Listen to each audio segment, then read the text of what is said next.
When humanity ended diplomacy, first document, the massive crystal spires of the Galactic Council chamber stretched toward the artificial sky, their surfaces pulsing with the soft blue light of translated communications. Ambassador Elena Vasquez stood at the human delegation's platform, her dark eyes scanning the assembled representatives of 47 species. The air hummed with the constant whisper of universal translators converting thousands of different languages into comprehensible speech. The human request for territorial expansion into the Kepler 442 system is denied, announced Counselor Zefkar, his forearms gesturing dismissively. The reptilian saurian scales shifted from green to an aggressive orange. The mineral rights belong to the Korvaxi Mining Consortium, as determined by our trade regulations established 3 centuries before your species achieved faster-than-light travel. Elena felt her jaw tighten. This was the 7th denial in as many months. Each time, the justification grew thinner, the excuses more transparent. She could see the knowing looks exchanged between the Saurian and Korvaxi delegations, the subtle credits transferring through their neural implants. Counselor Zefkar, Elena began, her voice steady despite the frustration building in her chest. Humanity has presented evidence that the Kepler 442 system was uninhabited and unclaimed when we first surveyed it 18 months ago. Our colony ships are already en route, carrying 3 million civilians seeking new homes after the environmental disasters on Earth. A chittering laugh echoed from the insectoid Vexani representative. Your species' inability to maintain your homeworld is not our concern, human. The Korvaxi filed their claim through proper channels. Your survey was clearly inadequate. Elena's hands clenched behind her back. She had reviewed the filing records personally. The Korvaxi claim had been submitted exactly 6 hours after humanity's initial survey data had been shared with the Council's database. 6 hours. The corruption was so blatant, it might as well have been written in neon lights across the chamber's dome. Then perhaps we should discuss the mining rights to the Tau Ceti system that were promised to us in exchange for our defensive support during the Wraith incursions, Elena said, pulling up holographic documents from her wrist display. The agreement clearly states, yes, interrupted Counselor Vexani, her compound eyes glittering with amusement. Unfortunately, archaeological evidence has revealed pre-sapient ruins in that system. The preservation protocols take precedence over all previous agreements. Elena stared at the insectoid being. The ruins had been discovered by a Vexani expedition that had launched exactly 24 hours after the human defense fleet had successfully driven off the Wraith attackers. The timing was impossible to ignore, yet here they were ignoring it. I see, Elena said quietly. Around her, the other human delegates shifted uncomfortably. They could all feel it, the careful web of lies, the coordinated dismissals, the way every species seemed to have suddenly remembered pressing concerns whenever humanity requested anything substantial. For 15 years, humanity had played by their rules. They had followed every protocol, submitted to every inspection, paid every fee. They had shared their medical advances freely, their defensive technologies generously, their cultural achievements openly. In return, they had received empty praise, ceremonial positions with no real power. And now these transparent rejections. The Council has made its position clear on both matters, Counselor Zefkar declared with finality. Perhaps humanity should focus on more modest requests in the future. The words hit Elena like a physical blow. Modest requests. From a species that had single-handedly developed the quantum communications network that half the galaxy now used. From the people who had created the plasma containment systems that powered most civilian stations. From the civilization that had sacrificed 60,000 soldiers to hold the line against the Wraith when other species had fled. Elena looked around the chamber one more time. She saw the Korvaxi delegate already pulling up mining equipment catalogs on his display. She watched the Saurian counselor's scales shift to a satisfied purple. She noticed how none of the supposedly neutral species bothered to object or call for review. They had never intended to treat humanity as equals. They had welcomed human innovation, human sacrifice, human resources, but they had never planned to share real power or territory. Humanity was meant to be a useful client species, grateful for scraps and praise. Ambassador Vasquez, Counselor Zethkar prompted when Elena remained silent. Surely you understand the Council's position? Elena straightened her shoulders and looked directly at the Saurian. When she spoke, her voice carried a new quality, something cold and final that made several nearby delegates unconsciously step back. I understand perfectly, Counselor. Humanity has learned exactly what our place is meant to be in this Council. She emphasized the last word with barely concealed disdain. You've taught us that following your rules, honoring your treaties, and trusting your word leads to nothing but exploitation. The chamber fell unusually quiet. Even the constant hum of translators seemed muted. However, Elena continued, I want to make something absolutely clear to this assembly. You seem to operate under the assumption that humanity needs your permission to exist, to expand, to thrive. You've forgotten something important about my species. She paused, letting the silence stretch. We've never actually needed your approval. We asked for it because we believed in cooperation, in building something better together. But you've shown us that cooperation requires mutual respect, something you're clearly incapable of providing. Counselor Vexania's mandibles clicked nervously. Ambassador, surely you're not suggesting... I'm not suggesting anything, Elena cut her off. I'm informing you. Effective immediately, humanity is withdrawing from all Council trade agreements, defense pacts, and territorial accords. We're also suspending access to all human-developed technologies and research. The chamber erupted into chaos. Delegates from dozens of species began shouting at once, their translators overloading from the cacophony. Elena waited for the noise to die down before continuing. Furthermore, the human colonies in the Kepler 442 system will proceed as planned. The Korvaxi Mining Consortium can file whatever complaints they wish. We'll be too busy building our new cities to attend any hearings about it. You cannot simply ignore Council authority.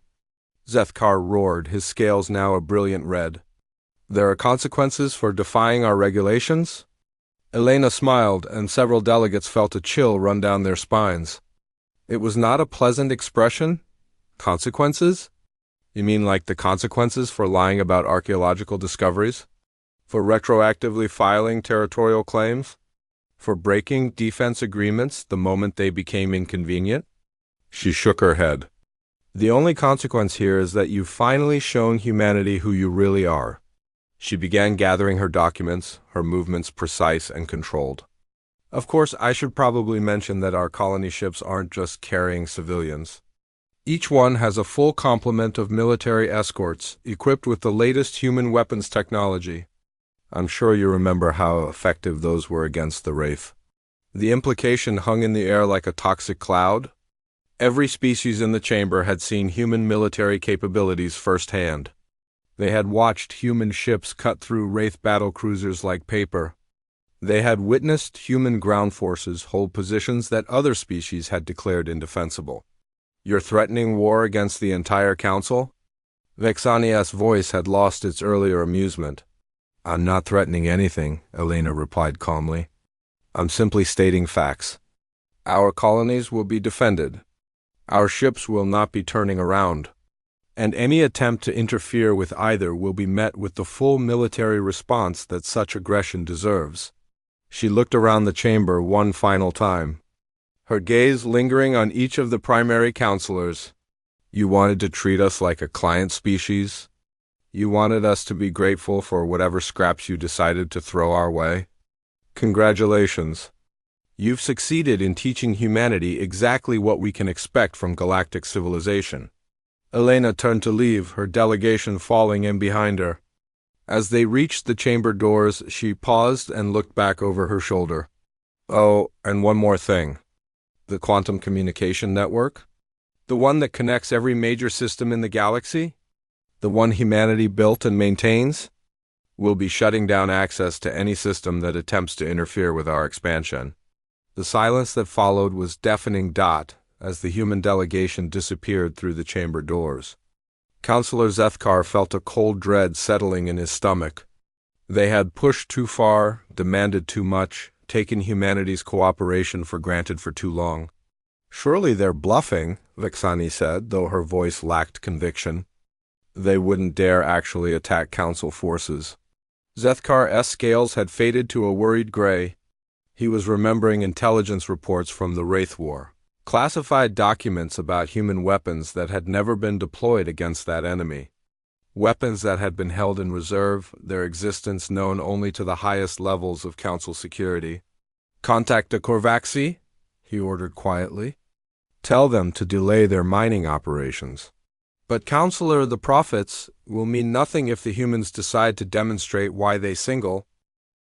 When humanity ended diplomacy, second document Admiral Sarah Chun stood on the bridge of the UES Defiance, watching the tactical display as her fleet dropped out of hyperspace at the edge of the Kepler 442 system. 300 human ships materialized in perfect formation colony vessels surrounded by their military escorts. A sight that would have been impossible just 5 years ago. "Admiral, we're receiving multiple hails from Korvaxi mining platforms," reported Lieutenant Commander Park from the communications station. "They're demanding we identify ourselves and state our business." Hyun almost laughed. After 3 weeks of traveling through hyperspace, the Korvaxi were still pretending they didn't know exactly what the human fleet was doing here. The mining consortium had been broadcasting warnings and threats across every communication channel in known space, threatening dire consequences for any interference with their legitimate operations. "Open a channel," Shun ordered. "Let's get this over with." The main screen flickered to life, revealing the bridge of a Korvaxi mining ship. The alien captain was a typical example of his species, 8 feet tall, covered in chitinous armor plates with 4 arms ending in razor-sharp claws. His species had evolved from predatory insects, and it showed in every aspect of their appearance. "Human vessels," the Korvaxi captain began, his translator rendering his clicking speech into heavily accented English. "You are in violation of Galactic Council territorial regulations. Withdraw immediately or face the consequences." Chun studied the alien for a moment. Behind him, she could see the cramped, utilitarian design of Korvaxi ships, all function, no comfort. The mining consortium operated like a corporate military, efficient but lacking imagination. "Captain," Chun replied calmly, "my name is Admiral Sarah, Chun of the United Earth Space Force. I'm here to establish a human colony in this system as per our territorial rights. You and your mining operation are trespassing." The Korvaxi's mandibles clicked in agitation. "This is Korvaxi territory. We have filed proper claims with the Council." "Filed 6 hours after accessing our survey data," Chun said pleasantly. "We have the timestamps. Your claim is fraudulent and you know it." She gestured to her tactical officer. "How many Korvaxi ships are we looking at, Commander?" 47 vessels, Admiral. 35 mining platforms, 8 escort cruisers, and 4 heavy battleships. Chun nodded. The numbers were about what intelligence had predicted. The Korvaxi had clearly expected this confrontation and had moved significant military assets into the system. They weren't planning to back down. "Captain," Chun continued, addressing the Korvaxi again, "I'm going to give you and your people exactly 12 hours to pack up your operation and leave this system. After that, we will consider your presence an act of aggression. You dare threaten us?" The Korvaxi captain snarled. "We have 4 times as many warships as you do. Our battleships alone outgun your entire escort fleet." Chun's expression didn't change. "Is that what you think?" Something in her tone made the Korvaxi pause. Chun could see uncertainty flicker across his alien features. "Good. Let them wonder what they were missing." "I notice you've been studying our ships for the past few minutes," Chun observed. "Learning anything interesting?" The truth was that the Korvaxi had been running every scanner they possessed over the human fleet since the moment it arrived. What they were discovering was probably causing significant confusion in their command structure.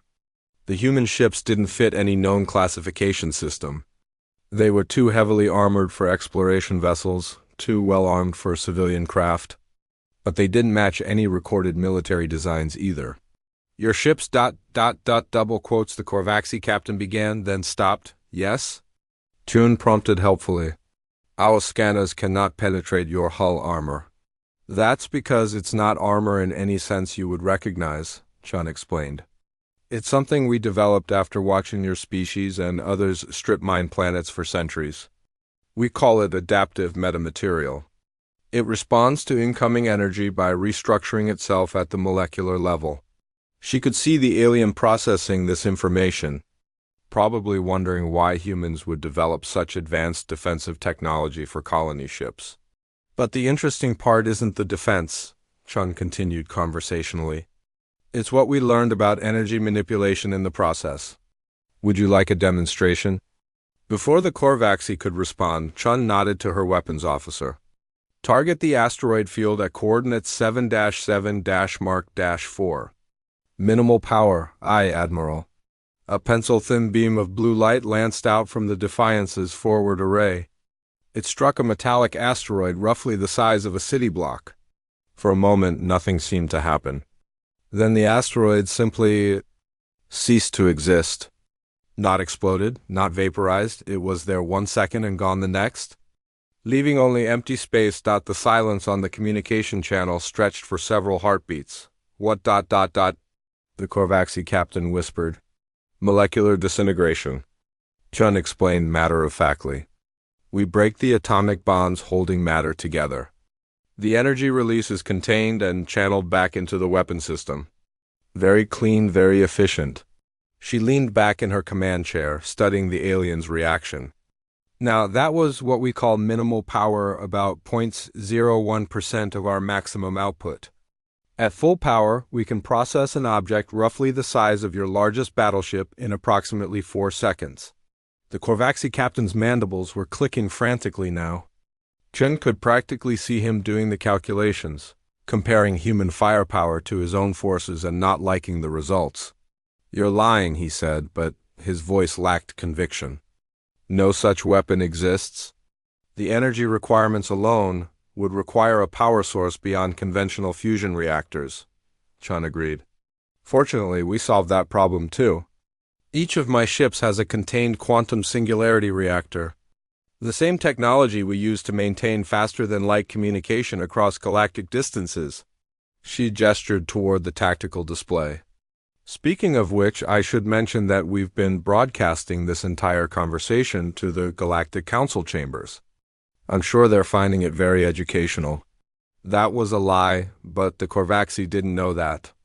Chun could see the alien captain's compound eyes darting around his bridge, probably trying to decide if he should call for reinforcements or start planning his retreat. Now then, Chun said, returning to her pleasant tone, about that 12-hour deadline? I should clarify that I'm not actually giving you 12 hours to leave the system. I'm giving you 12 hours to decide whether you want to leave peacefully or provide my colonists with a demonstration of human military capabilities. This is an act of war, the Korvaxi captain protested. The Council will do what, exactly? Chun interrupted. Sanctions? We've already withdrawn from all Council trade agreements. Military action. You're welcome to try, but I should warn you that this fleet represents less than 5% of current human military assets. She leaned forward slightly. Captain, let me explain something about human psychology. For 15 years, my species tried to work within your system. We followed your rules, honored your treaties, and trusted your word. In return, we were cheated, lied to, and treated like servants. Her voice hardened. But the thing you and the Council never understood is that humans are persistence hunters. When we decide to pursue something, we don't stop.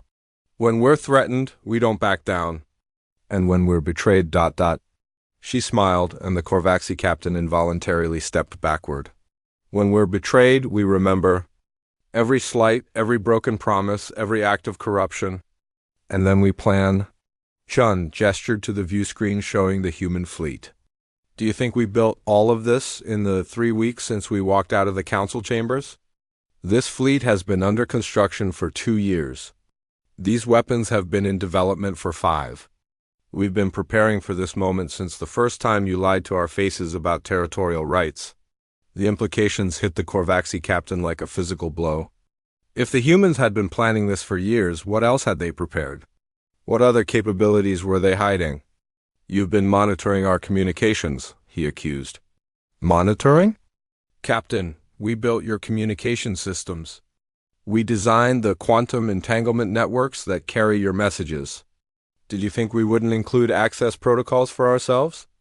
Chen could see several other Korvaxi officers on the bridge behind their captain, all looking increasingly nervous. Good. Fear was a universal emotion, and right now, healthy fear might prevent this from escalating to actual violence. I'm going to make this very simple, Chun said. In exactly 11 hours and 47 minutes, my colonists are going to begin establishing settlements on the 3rd and 4th planets of this system. Anyone who interferes with that process will be removed. Permanently. She stood up from her command chair.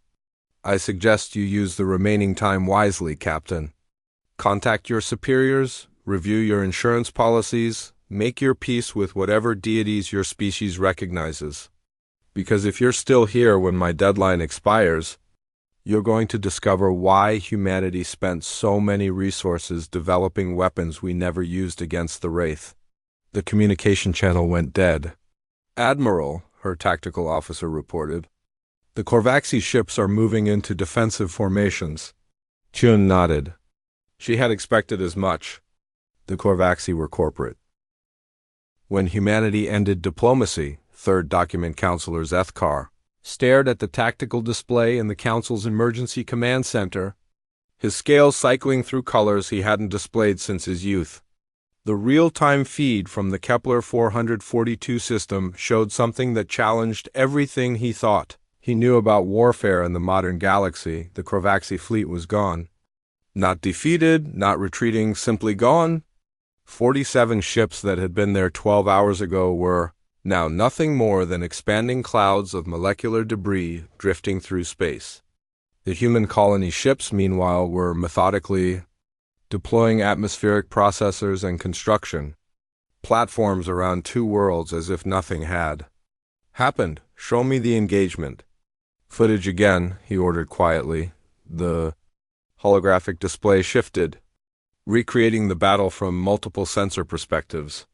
Zethkar watched the Korvaxi battleships open fire first, their plasma cannons and particle beams lancing out toward the human fleet.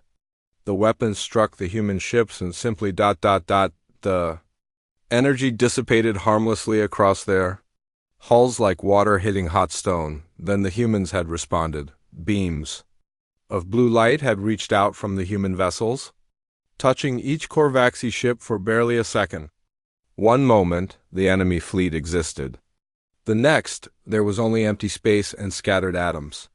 47 ships destroyed in less than 30 seconds without a single human casualty. Counselor, his aide whispered, we're receiving reports from other systems. The humans have established colonies in 17 disputed territories. None of the local defense forces offered resistance. Zethkar wasn't surprised. Word of what had happened to the Korvaxi had spread across the galaxy faster than light itself. No one wanted to be the next demonstration of human military capability. What about our own forces? Zethkar asked. The Third Fleet is maintaining position in neutral space. Admiral Korthvan requests permission to withdraw to the core systems. Zethkar's scales rippled with bitter amusement. The Third Fleet was composed of the most advanced warships in Council space, vessels that had been considered the pinnacle of military technology just days ago. Now their commanding officer was asking permission to run away from a human colony fleet. Granted, Zethkar said. There was no point in pretending they could match human firepower. Not anymore. The door to the command center hissed open, admitting Counselor Vexani and 3 other senior council members. They all looked as shaken as Zethkar felt. The communication networks are failing, Vexani announced without preamble. The humans have shut down quantum communication access to any system that has formally protested their expansion. How many systems? Zethkar asked, though he suspected he already knew the answer. All of them. Every major council member, every trade federation, every military alliance. We're back to using conventional faster-than-light transmissions with transmission delays measured in weeks instead of seconds. Zethkar closed his eyes.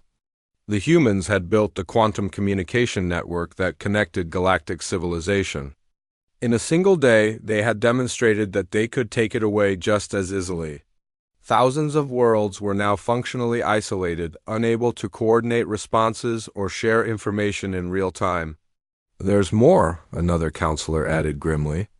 Our medical facilities are reporting critical shortages. The humans have suspended all shipments of their pharmaceutical compounds. And our defense systems? Zethkar already knew this answer too, but he had to ask. 60% of our military technology incorporates human innovations. Shield generators, weapon targeting systems, life support improvements, they're all failing without access to human maintenance protocols and replacement components. Zethkar sank into his ceremonial chair. In less than a day, humanity had demonstrated the terrifying extent to which galactic civilization had become dependent on human innovation. They had given so freely, shared so generously, that no one had stopped to consider what would happen if they stopped. Have we received any communication from the human government? He asked. One message, Vexani said, her mandibles clicking nervously. It was addressed to the full council and every major government in the galaxy. She activated a holographic projector, and the image of a human woman appeared in the center of the room. Zethkar recognized her as Admiral Elena Vasquez, the former ambassador who had walked out of the council chambers 3 weeks ago. She appeared to be speaking from what looked like a military command center. To the members of the Galactic Council and the leaders of all spacefaring civilizations, the recorded message began. Humanity wishes to make our position absolutely clear. For 15 years, we participated in your political system in good faith. We followed your laws, honored your treaties, and contributed our knowledge and resources to the common good. In return, we were systematically cheated, marginalized, and exploited. You treated us as junior partners when it suited you and ignored us completely when it didn't. You broke agreements the moment they became inconvenient. You moved to block our expansion while stealing our innovations. Most importantly, you demonstrated that you never intended to treat humanity as equals. The image paused and Vasquez's expression hardened. That relationship is now over. Humanity is withdrawing from all council institutions, trade agreements, and mutual defense pacts. We are claiming the territories we need for our expanding population, and we will defend those territories with whatever force proves necessary. Zethkar found himself leaning forward despite his dread. This was the part he had been dreading most. However, Vasquez continued, we are not interested in conquest or domination. We simply want to be left alone to develop our worlds and raise our children in peace. Any government or organization that can accept this reality will find humanity willing to establish new relationships based on mutual respect and genuine equality, she smiled. And somehow that expression was more unsettling than her earlier anger. For those who cannot accept this reality, we offer a simple demonstration of what the alternative looks like. The Corvaxi Mining Consortium chose to test human resolve with military force. The results are now visible in the Kepler 442 system for anyone who cares to observe them. The message shifted to show the tactical footage of the Corvaxi fleet's destruction. Zethkar had to resist the urge to look away as 47. Ships vanished in seconds. The weapons you just observed represent our defensive technology systems designed to protect our colonies from external threats. They are not our most advanced military capabilities. We hope you never give us reason to demonstrate what those actually look like. The recording returned to Vasquez's face. To be absolutely clear, humanity is offering the galaxy a choice. You can adapt to the reality that we are now an independent power that will not be bullied, cheated, or ignored. You can establish new relationships with us based on mutual benefit and respect, or you can continue to operate under the assumption that you can control or manipulate us." Her expression grew cold. "Choose carefully. The age of human cooperation is over. The age of human patience ended with it. We have learned everything we needed to know about galactic civilization, and we have found it wanting. Whether our future relationship is peaceful or educational depends entirely on your next actions." The message ended, leaving the Council Command Center in stunned silence. "What are our options?" Vexani finally asked. Zethkar considered the question. In strategic terms, humanity had just demonstrated overwhelming technological superiority, control of critical infrastructure, and the will to use both. They had isolated the Council politically, crippled it economically, and made it irrelevant militarily. "Realistically," Zethkar said, "we can accept their independence and try to negotiate new agreements, or we can attempt to form a coalition large enough to challenge them militarily." "And the chances of success for a military option?" Zethkar looked at the tactical display still showing the aftermath of the Korvaxi engagement.